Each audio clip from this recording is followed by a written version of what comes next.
দক্ষিণ চব্বিশ পরগনার রায়দিঘি থানার অন্তর্গত মথুরাপুর 2 নম্বর ব্লকে কাশনগর হাই স্কুলে অনুষ্ঠিত হলো সুন্দরবন দিবস। এই অনুষ্ঠানে উপস্থিত ছিলেন রায়দিঘি বিধানসভার বিধায়ক ডক্টর অলোক জলদাতা, মথুরাপুর 2 নম্বর ব্লক সভাপতি জয়ভূষণ ভান্ডারী, খাড়ি অঞ্চলের প্রধান শাহানা শেখ, মথুরাপুর 2 নম্বর ব্লকের কর্মদক্ষ উদয় হালদার, মথুরাপুর 2 নম্বর ব্লক আধিকারিক নাজির হোসেন, নূর মোহাম্মদ শেখ, খাড়ি অঞ্চলের সভাপতি বাবু চক্রবর্তী, অনিমেষ কপাট এবং অন্যান্য ব্যক্তিবর্গগণ। মূলত এই অনুষ্ঠানটি ছিল সুন্দরবনের গাছগাছালি, জঙ্গলের পশু যেমন সুন্দরবনের বাঘকে রক্ষা করা এবং পাশাপাশি হরিণকে রক্ষা করা সকল সম্প্রদায়ের মানুষের কর্তব্য।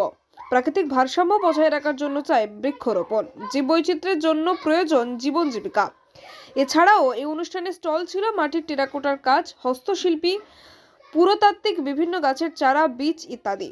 অনুষ্ঠানে কুইজ কন্টেস্ট এবং স্লাইড শো, সর্বশেষ বহিরাগত শিল্পীর সমন্বয়ে বিচিত্রা অনুষ্ঠান। কাশনগর হাই স্কুলে ছাত্রছাত্রীরা নৃত্য এবং অন্যান্য অনুষ্ঠানে অংশগ্রহণ করে সবাইকে পুরস্কৃত করা হয়। প্রতি বছর এই সময় অর্থাৎ 11ই ডিসেম্বর মাননীয় মুখ্যমন্ত্রী মমতা বন্দ্যোপাধ্যায়ের অনুপ্রেরণায় সুন্দরবন দিবস অনুষ্ঠিত হয়ে গেল। এই অনুষ্ঠানে এলাকার মানুষরা আনন্দের সাথে দেখেন। সুন্দরবন দিবস অবশ্যই আমাদের সুন্দরবন উন্নয়ন পর্ষদ তাদের যে আমাদের এই 11ই ডিসেম্বর ইউনেস্কো সুন্দরবনটাকে যে ওয়ার্ল্ড হেরিটেজ ঘোষণা করেছিল, সেই দিনটাকে সেলিব্রেট করে আমাদের সুন্দরবন দিবস উদযাপন করা।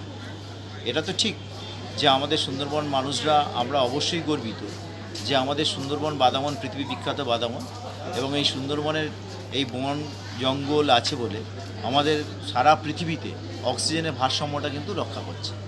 আজকের থার্ড ওয়ার্ল্ড কান্ট্রি হয়েও আজকে প্রথম শ্রেণীর যেসব উন্নত দেশগুলো আছে তারা কিন্তু আমাদের এই সুন্দরবনের জন্য আলাদা কিন্তু গুরুত্ব মান্যতা কিন্তু আমাদের সুন্দরবনের আপনারা জানেন প্রকৃত যে দৃশ্য আছে এবং সুন্দরবনকে তুলে ধরার যে প্রয়াস সেটা আমাদের মুখ্যমন্ত্রী মমতা ব্যানার্জি করছেন।